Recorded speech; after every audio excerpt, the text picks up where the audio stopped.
Bismillahirrahmanirrahim. Assalamualaikum warahmatullahi wabarakatuh. Alhamdulillah wa syukurillah, la haula wa la quwata illa billah. Asyhadu alla ilaha illallah wahdahu la syarikalah wa asyhadu anna Muhammadan abduhu wa rasuluh. Wa salatu wa salamu Muhammadi wa ala alihi wa ashabihi ajmain, amma ba'du. Bapak Ibu jamaah subuh yang dirahmati Allah, marilah kita panjatkan puji syukur kehadirat Allah Subhanahu wa taala bahwa pada kesempatan ini kita masih diberi kelonggaran untuk melaksanakan sholat subuh secara berjamaah.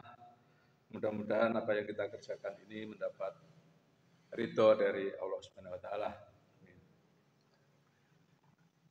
Bapak Ibu jamaah subuh yang dirahmati Allah, pada kultum yang lalu telah disampaikan konsep tentang takdir yang mendasari proses dan hasil dalam kehidupan kita. Takdir atau ketentuan-ketentuan Allah Subhanahu wa taala meliputi qada dan qadar. Qada adalah ketetapan Allah Subhanahu wa taala sejak zaman azali, yaitu zaman sebelum diciptakan alam semesta ini, sesuai dengan kehendaknya tentang segala sesuatu yang berhubungan dengan makhluknya yang berupa hukum sebab akibat. Jadi qada ini adalah ketentuan Allah Subhanahu wa taala yang jumlahnya sangat banyak dan belum terjadi. Qadar yaitu perwujudan dari qada atau ketetapan Allah Subhanahu wa taala yang dalam kadar tertentu sesuai dengan kehendaknya. Dengan kata lain, qadar ini adalah hasil atau akibat dari berlangsungnya hukum sebab akibat di dalam proses kehidupan. Dari berbagai kemungkinan qadar Allah Subhanahu wa taala itu, mana yang akan terjadi, itulah takdir Allah Subhanahu wa taala. Sebagai contoh misalnya, meja mimbar ini ada di sini adalah takdir Allah. Takdir ini terjadi karena ada usaha kita untuk menempatkannya di sini. Paling tidak ada dua cara yang kita kenal untuk memindahkan meja mimbar ini, misalnya dari depan pintu masjid ini, yaitu dengan mengangkat atau mendorongnya.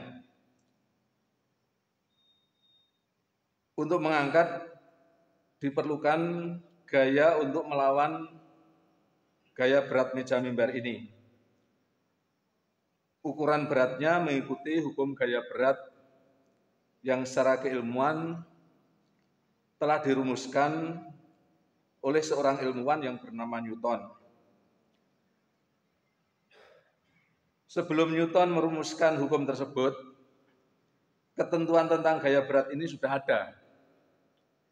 Ketentuan bahwa berat benda sesuai dengan kadar ukuran benda berlaku umum untuk semua benda, bukan hanya untuk meja mimbar ini saja. Ketentuan itulah yang dikatakan sebagai qada terkait dengan berat suatu benda. Diperlukan beberapa orang untuk memindahkan dengan cara mengangkatnya, karena berat meja mimbar ini terlalu besar untuk dapat diimbangi oleh satu atau 2 orang. Jika kemudian misalnya 4 orang dapat mengangkat meja ini dari depan pintu ke tempat ini, inilah takdir. Allah telah mengizinkan 4 orang itu untuk memindahkan meja mimbar ini ke sini. Takdir itu terjadi karena izin Allah.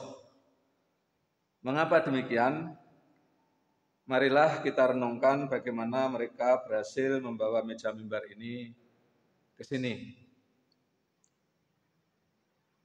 Untuk mengangkat meja mimbar ini, keempat orang itu harus dapat menjaga kekuatan otot untuk mengangkat meja ini dari depan pintu ke sini.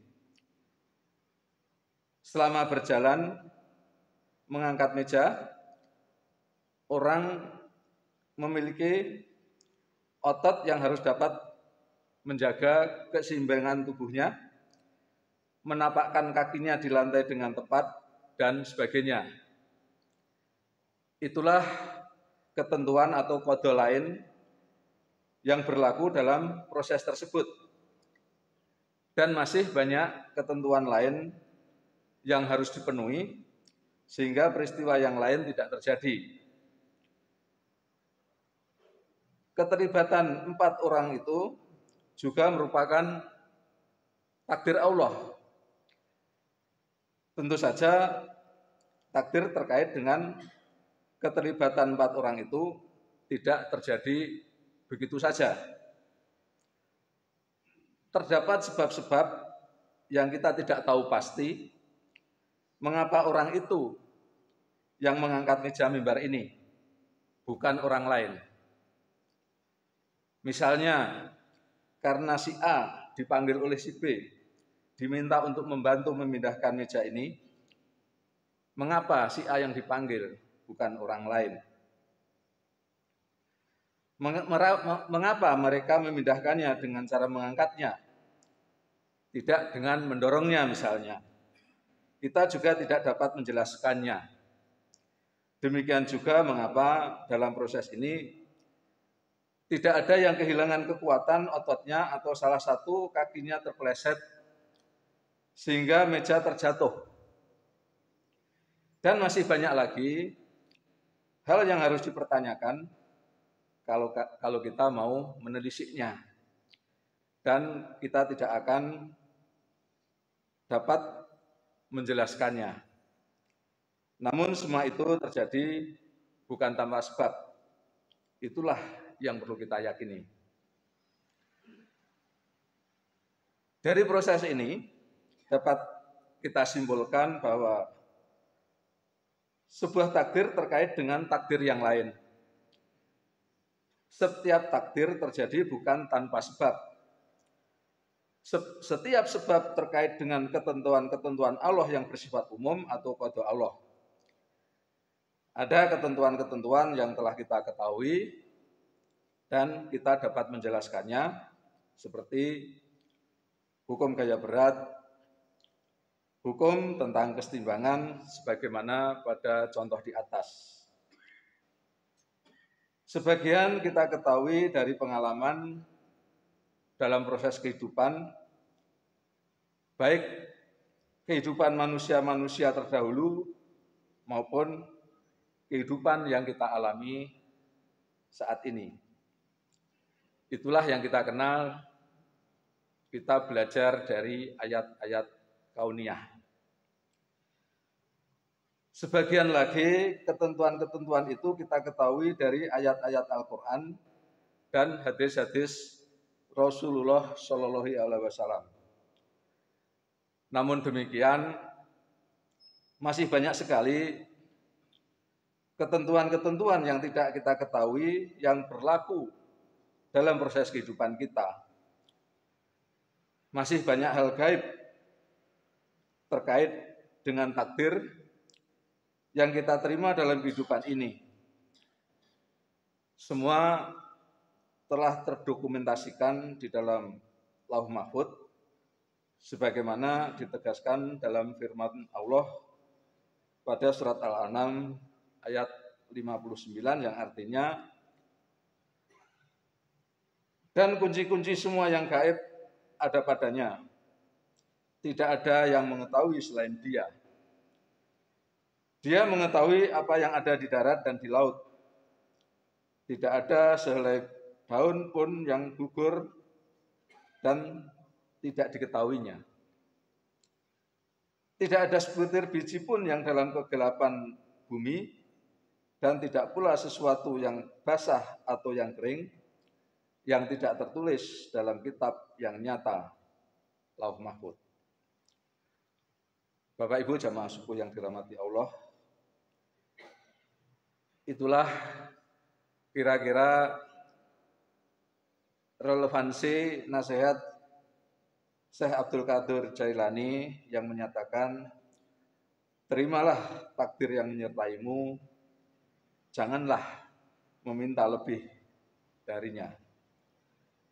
Kita memang diperintahkan menggunakan akal pikiran kita untuk memahami berbagai proses yang terjadi di dalam kehidupan kita. Namun kita tidak akan sanggup menyingkap takdir-takdir yang terjadi pada kita, melainkan sedikit. Inilah Bapak Ibu renungan kita pada pagi hari ini. Apa yang saya sampaikan itu adalah persepsi saya terkait dengan takdir. Barangkali ada yang kurang tepat terkait dengan pendapat ini, itu adalah kesalahan saya. Untuk itu, mudah-mudahan yang sedikit ini dapat meningkatkan keimanan dan ketakwaan kita. Billahi taufiq wal hidayah. Wassalamualaikum warahmatullahi wabarakatuh.